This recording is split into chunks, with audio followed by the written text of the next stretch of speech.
Hey, today's a fun subject for me. How do I stand out? How do I make a difference? How do I not look like every other real estate agent out there when it comes to interviewing or doing a buyer or listing consultation? I got some good tips and nuggets for you in just a few minutes.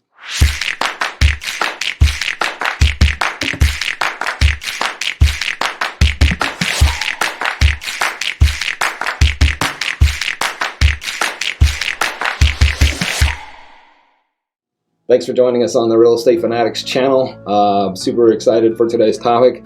I've got my Calendly link down below if you don't mind sending if you want to talk to us, discuss anything, always happy to do that with you.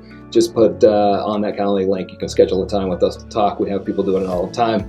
Super cool, super fun. It's always good to get to know people. Also subscribe to our channel and hit the like button if you like this video. So how do I stand out in an interview process, right? I think it's very critical and important that the step one is you do some pre-qualification questions on the phone with your particular client. Don't just show up without having some ammunition or some knowledge about the situation.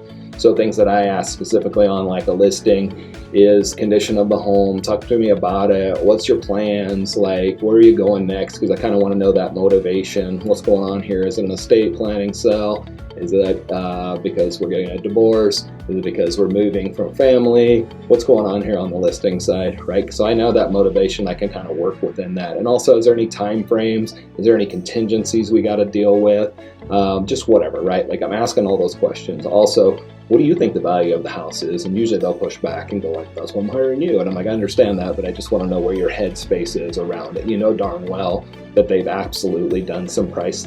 They have an idea of what's in their head, right? 99% of the people generally have that idea. So because they want to know what the value of their house is, so they know what they're going to be able to make at the end of the day. So I want to know if they're realistic. If they're $150,000 over, I'll still have those conversations with them because I know it's going to be a tougher conversation with them at the appointment.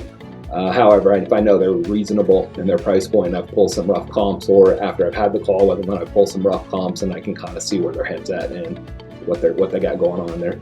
Having that precursor information is really important before you go into the appointment, in my opinion. If it's on the buyer side, obviously I'm like, what's your motivation? What's going on here? Why are we wanting to buy?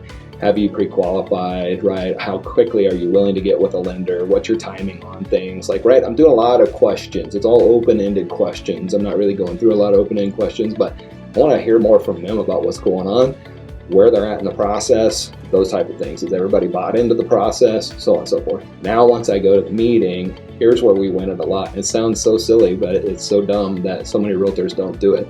I go in with a tuned-in, dialed-in listing or buyer presentation. I have practiced that so many times in front of clients and not in front of clients that I know exactly what I'm doing because I'm coming in confident. I know exactly how to handle it. Now, they may throw some objections at me that I don't necessarily haven't heard before, but that's okay because my confidence in the presentation usually can overrule some of those objections just naturally because I sound so confident and experienced in my presentation. So going in, so let me kind of back it up. I'm always there early. Don't be the one that's like, oh, I'm sorry, I'm going to be 5 minutes late. I caught traffic. Screw that. Get there 15 minutes early, right? That way, if you do catch traffic or whatever, you're not going to have that conversation.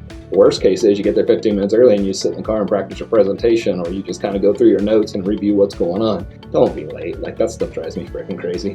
So anyways, once we have that done, we go up, get into the house. Typically, right, I have a process that I go through. I won't do that for this video. But my point is, if you come in looking dressed up, like I look today, right, go in, I'm an old school guy. I think nobody will ever say that you're too dressed up, but they'll go, man, that guy's kind of scruffy, if you will. So he doesn't take this business serious. That's just my opinion. So it works for us.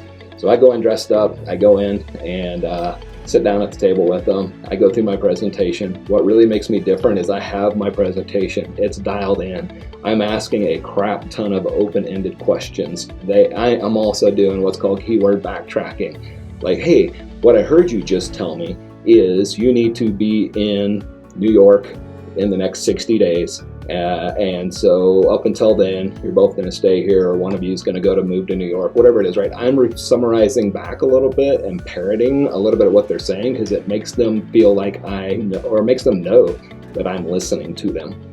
So that's one little trick to do, is kind of keyword backtracking. You don't have to repeat word for word what they say, but just kind of re-summarize what they're saying. and that makes you feel like you're listening. By asking open-ended questions, it actually builds rapport because they're like, this guy is listening to me, instead of me vomiting a complete sales pitch at them. Now, do I go through my presentation? 100%, because it's all skillfully psychologically put together to answer all their questions for the most part, and it sets the stage for me to be able to have the commission questions about all the value that we do, and therefore this is why we charge what we charge. And so it's just a smooth process. But my key thing is you've got to be a good active listener. You're going to have different personalities at the table. That's the other thing, is make sure that both decision makers, or how many ever decision makers, are at the table so they can't play the back and forth game. Anyways, back to what I do that's differently, is that's just it, right? There's no specific skill that I do. I come in very professional dressed. I come in with a professional presentation. I come in asking a lot of skill, rapport building questions. I kind of summarize what they tell me throughout the conversation, and all of a sudden, we've built a bond, we've built a connection. My experience is there, my confidence is there, and naturally by the end, they're generally like, wow, this is the most well put together, prepared presentation, conversation we've had with any of the other realtors we were there. We're gonna sign with you. It happens so often that that's just no magic pills. It's just that is the steps that you take. So hope you find that valuable. If you were looking for some magic sauce or recipe, I don't have that. And I guess if you wanted to walk around with gold bars and give it to them as part of the bill deal, no, you can't do that. Resto would get you. So I'm just joking. Just joking. So no, there's no magic pills. There's no magic sauce to this. It's really just coming in with dialed in techniques, processes, asking great questions, keyword backtracking. So anyways, thanks for listening to today's episode. And if you liked what you heard, hit our thumbs up button, and my calendar link's right here. And happy to schedule time with me and talk with me. We have people do it all the time.